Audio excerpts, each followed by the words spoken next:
When I first saw the trailer for this movie, I thought to myself that it looked very interesting. It looked very like a very unique take on a thriller, and having James McAvoy in it as a villain, as we should say, it's already engaging enough. You're already like, I'm in, right? But I did not.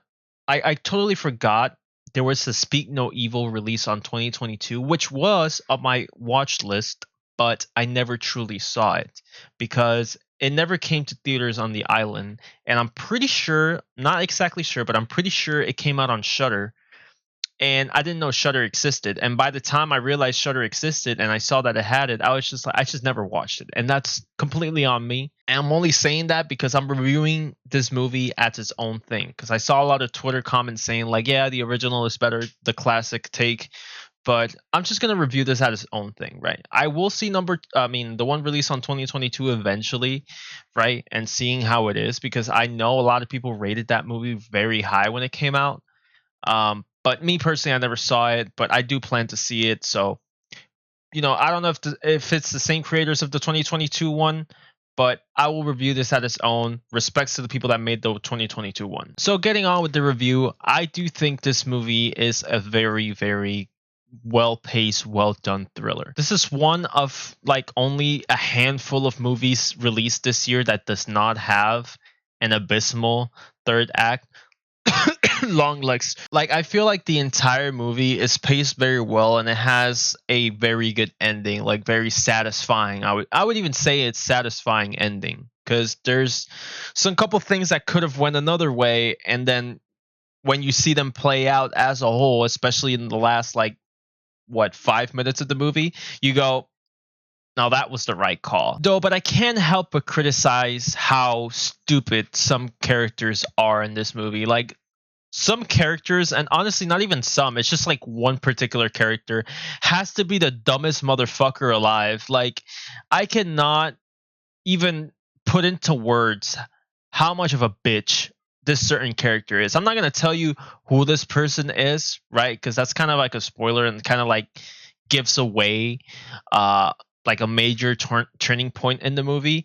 But my god, is this character annoying. Like imagine, I can't really get into it, but like I can't imagine someone being in like a life or death scenario, like in a moment or a place where your family is in danger, you're about to fucking die, and you do nothing. You have no survival instincts at all. Like like it was honestly, it made me hate the character and want that particular person to die.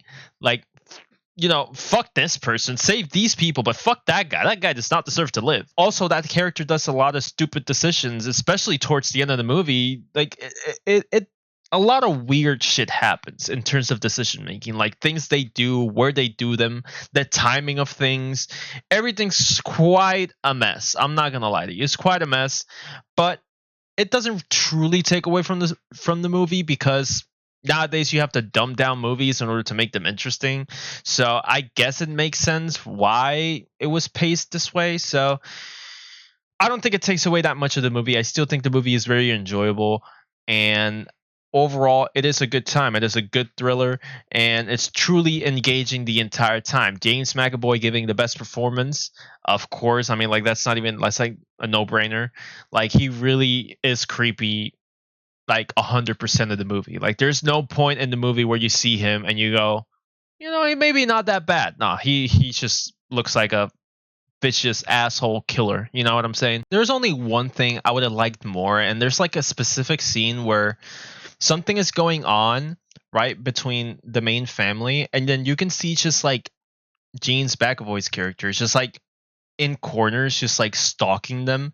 I feel like if we had a little bit more of that particular scenes, like it reminded me of that one like Japanese movie where the mom is the killer, and then you have this like dad, like stepdad going into it, and then you have all of her like sons and daughters like trying to piss the stepdad out of the family. Something, I forgot what it was called, but a little bit more of that particular movie would have been better in a sense. Though in terms of the setting of the movie and where they were, it would have not worked. It would not make sense. I know, but I don't know.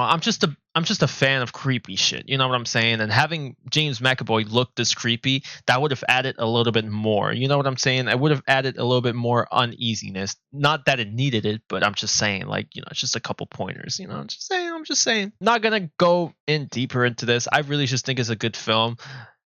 Again, I did not see number 2022, the one released in 2022. So, pardon me on that one.